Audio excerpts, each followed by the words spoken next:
Hi friends, welcome back to our channel. So friends, ఈరోజు వీడియోలో topic వచ్చేసి మనకు తెలంగాణకు సంబంధించి రేషన్ కార్డు సంబంధించి కంప్లీట్ డీటెయిల్స్ వీడియోలో తెలుసుకుందాం.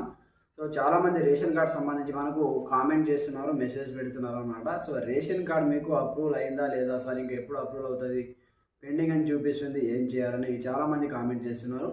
సో వాటికి సంబంధించి కంప్లీట్ ఇన్ఫర్మేషన్ వీడియో తెలుసుకుందాం. ప్రతి ఒక్కరు సపోర్ట్ చేయండి, లైక్ చేయండి, కామెంట్ చేయండి. ఇంకా ఎవరైనా మన ఛానల్ సబ్స్క్రైబ్ చేసుకోకపోతే వెంటనే సబ్స్క్రైబ్ చేసేసి బెల్ ఐకాన్ యాక్టివేట్ చేయండి. మరి ఇంకెందుకు ఆలస్యం, లెట్ స్టార్ట్ అవర్ టాపిక్. అయితే మనకు తెలంగాణలో కంప్లీట్గా మనకైతే కొత్తగా ఎవరైనా రేషన్ కార్డు తీసుకోవాలనుకుంటే రేషన్ కార్డ్స్ అప్లై చేసుకోవచ్చని కాంగ్రెస్ ప్రభుత్వం అయితే హామీ అయితే జారీ చేసింది అనమాట. అందుకు సంబంధించి చాలామంది రేషన్ కార్డు సంబంధించి అప్లికేషన్స్ పెట్టుకున్నారు. ఆ విధంగా అప్లికేషన్ పెట్టుకోవడం వల్ల చాలామందికి లక్షలలో, వేలలో కాదు లక్షలలో రేషన్ కార్డు సంబంధించి అప్లికేషన్ వచ్చాయి. కాబట్టి కొంతమందికి 1 మంత్ కావచ్చు, 2 మంత్స్ కావచ్చు, 3 మంత్స్ కావచ్చు, 4 మంత్స్ కావచ్చు, ఈ విధంగా కంప్లీట్ అయితే పెండింగ్లో ఉన్నాయి. అవి ఆ ప్రాసెస్ వాళ్ళు ఒక్కొక్కసారి ఒకటేసారి 1, 2, 100 కాకుండా వేలలో అప్లికేషన్ తీసుకొని ఒకేసారి అప్రూవల్ చేయడం జరుగుతుంది అన్నమాట. ఆ విధంగా చాలామందికి పెండింగ్ అని చూపిస్తుంది. మనకు ఈ దగ్గర మనకు 6 నుంచి 8, 10 మంత్స్ అయితే అవుతుంది అన్నమాట ఈ ప్రాసెస్ స్టార్ట్ అయ్యి. ఇంకా చాలామందికి 50% అప్రూవల్ అయ్యాయి, 50% మనకి ఇంకా పెండింగ్ అని చూపిస్తుంది అన్నమాట.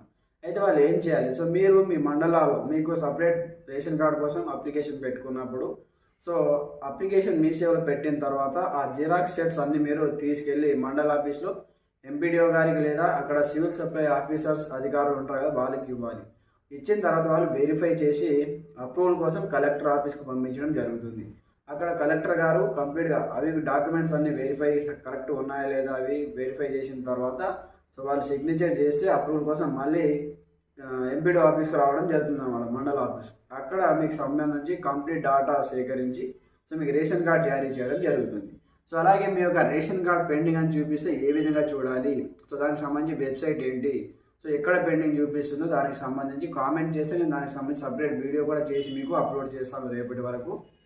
ఎంపీడీఓ పెండింగ్, అప్రూవల్ అని ఎక్కడ చూపిస్తుంది, పెండింగ్ అని ఏ విధంగా చూపిస్తుంది, ఎక్కడ చూపిస్తుంది, ఎంఆర్ఓ పెండింగా, ఎంపీడీఓ పెండింగా, కలెక్టర్ పెండింగా, దానికి సంబంధించి సపరేట్గా లాంగ్ వీడియో చేద్దాం. దాంట్లో కంప్లీట్ ఇన్ఫర్మేషన్ మీకు చూపిస్తాను. అప్లికేషన్ పెట్టుకున్న తర్వాత మీ యొక్క రేషన్ కార్డ్ అప్రూవల్ అయిందా లేదా ఏ విధంగా చూడాలి, ఏ సైట్లో చూడాలి, ఏ నెంబర్ కొడితే మీ యొక్క రేషన్ కార్డ్ డీటెయిల్స్ మీకు చూపిస్తుంది, పెండింగ్ అని ఉందా, అప్రూవల్ అయిందా అనేది ఏ విధంగా చూడాలి, దానికి సంబంధించి కూడా వీడియో చేసి పెడతాను. ఇంకా ఎవరెవరికి పెండింగ్ అని చూపిస్తుంది, ఎవరెవరికి అప్రూవల్ అయిందో కింద కామెంట్ సెక్షన్లో తెలియజేయండి. ప్రతి ఒక్కరు సపోర్ట్ చేయండి, మన ఛానల్ని సబ్స్క్రైబ్ చేసుకొని బెల్ ఐకాన్ యాక్టివేట్ చేయండి. రేషన్ కార్డ్ సంబంధించి మీకు ఎలాంటి అభిప్రాయాలు ఉన్నా కామెంట్ చేయండి. అప్రూవ్ అయిన వారు 50%